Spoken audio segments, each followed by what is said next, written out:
کہ بھائی وہ پینٹاگن کو مانے کہ اب دیکھیں نا دو ہی راستے ہیں, یا تو انہوں نے کہنا ہے کہ ہاں یہ حملہ ایران نے کیا ہے, یا پھر کہنا نہیں یہ حملہ ایران نے نہیں کیا. کچھ تیسری چیز تو ہے ہی کوئی نہیں, دو ہی چیز ہے نا. تو انڈیا اس میں کیا پوزیشن لے گا؟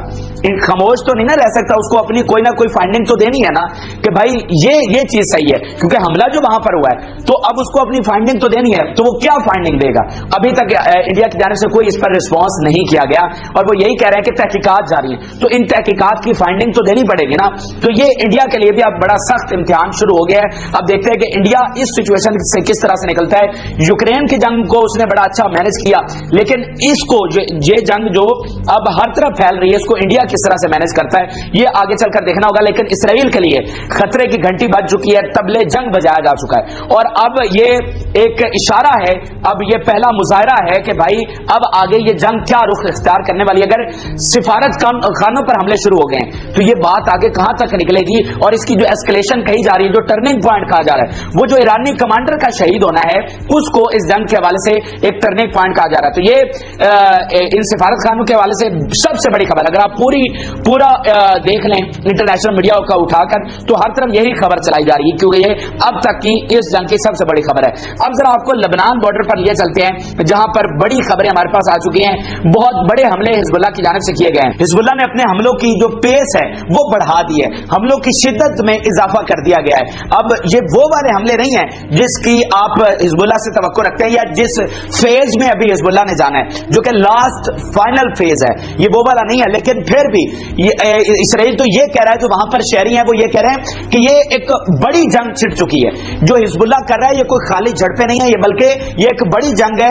اور ابھی جو سب سے بڑی خبر ہے وہ یہ ہے کہ حزب اللہ نے ان کے وار پلینز گرائے ہیں, وار پلینز اسرائیل کے مار گرائے ہیں. یہ سب سے بڑی خبر آپ تک پہنچا رہے ہیں. یہ آپ دیکھیے, surface to air missile was launched from Lebanon to Israeli war plane. یہ اسرائیلی آرمی کہہ رہی ہے کہ وہاں سے surface to air missile launch کیا گیا ہے ان کے وار پلین پر. اینڈ دین یہ سرفیس ٹو ایئر میزائل آیا کہاں سے, یہ ان کو دیا کس نے؟ تو یہ جو سرفیس ٹو ایئر میزائل ہے یہ رشیا نے دیا ہوا ہے, ٹھیک ہے نا.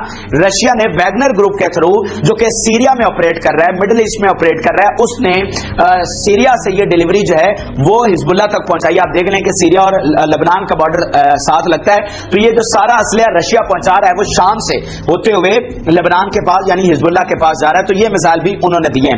اچھا, اس کے بعد جو اگلا بڑا حملہ ہوا ہے وہ ہیڈ کوارٹرز پر ہوا ہے. ہیڈ کوارٹرز کو ناظرین اڑایا گیا ہے, اور یہ بہت ہی شدت والا حملہ کہا جا رہا ہے. آپ اسکرین پر دیکھیے, our fighters launched an attack with an assault march on new command head quarter for the occupation in the vicinity of Kiryat Shmona colony. ٹھیک ہے, تو وہاں پر وہ کہہ رہے ہیں کہ ہم نے ہیڈ کوارٹر کو اڑا دیا. اور ہیڈ کوارٹر آپ کو پتا ہے سب سے سینسٹیو ایریا ہوتا ہے, جہاں پر لیڈرشپ موجود ہوتی ہے, ان کے کمانڈرز موجود ہوتے ہیں, تو اس کو جناب نشانہ بنایا کر اس کی انفارمیشن لینا اور اس کو ایکوریٹلی جا کر ہٹ کرنا, یہ بہت بڑی بات ہوتی ہے. پھر دو تین میں بڑے اہم ترین بیان آپ کے سامنے رکھنے جا رہا ہوں کہ اس وقت لبنان میں شدت کیا ہے. ناظرین, بہت بڑی جنگ اس وقت وہاں بارڈر پر چھڑی ہوئی ہے, یہ خالی جھڑپیں نہیں ہیں. حزب اللہ اتنے بڑے بڑے حملے کر رہی ہے کہ آپ شاید آپ کو اندازہ نہیں ہے. وہاں پر لاکھوں لوگ اپنے گھروں کو چھوڑ کر جا چکے ہیں, یہ ان کی ساری جو آبادیاں تھیں وہ خالی ہو چکی ہیں, اور وہاں پر بہت بھاری نقصان ان کو اٹھانا پڑ رہا ہے. سینکڑوں اسرائیلی صرف اس بارڈر پر ان کے ہلاک ہو چکے ہیں. میں آپ کے سامنے دو تین بیانات رکھتا ہوں تاکہ آپ کو اندازہ ہو کہ وہاں پر جنگ ایک شدت کے ساتھ چلی ہوئی ہے.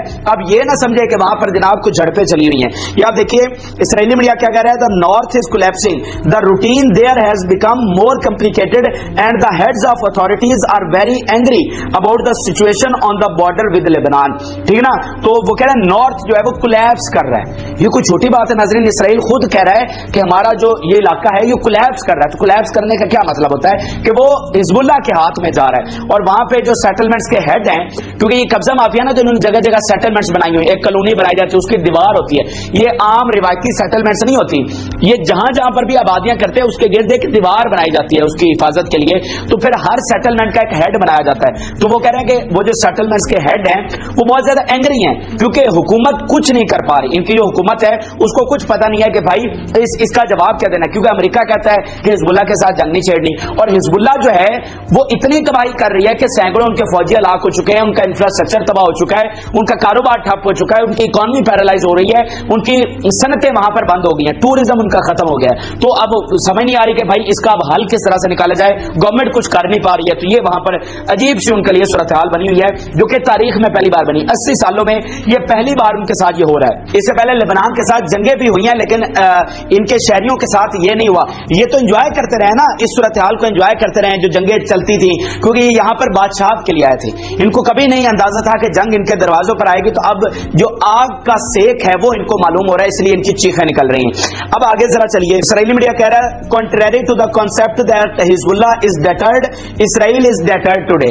اب یہ بڑی امپورٹنٹ لائن ہے اور یہ بتاتی ہے کہ اسرائیل کی جو نیشنل سیکورٹی پالیسی ہے وہ ڈسٹرائے ہو چکی ہے. وہ کہہ رہے ہیں کہ اسرائیل کی تو پالیسی تھی کہ ڈیٹر کرنا ہے حزب اللہ کو, یعنی ان کو ڈرا کے رکھنا ہے, اور آج حزب اللہ نے اسرائیل کو ڈیٹر کر دیا ہے, یعنی حملے وہ کر رہے ہیں اینڈ ڈیفینس میں ہم ہیں. ہم ان سے ڈرے ہوئے ہیں کہ پتہ نہیں حزب اللہ کیا کر دے گی, حالانکہ پالیسی تو یہ تھی.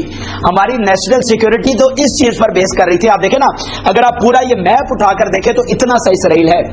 اور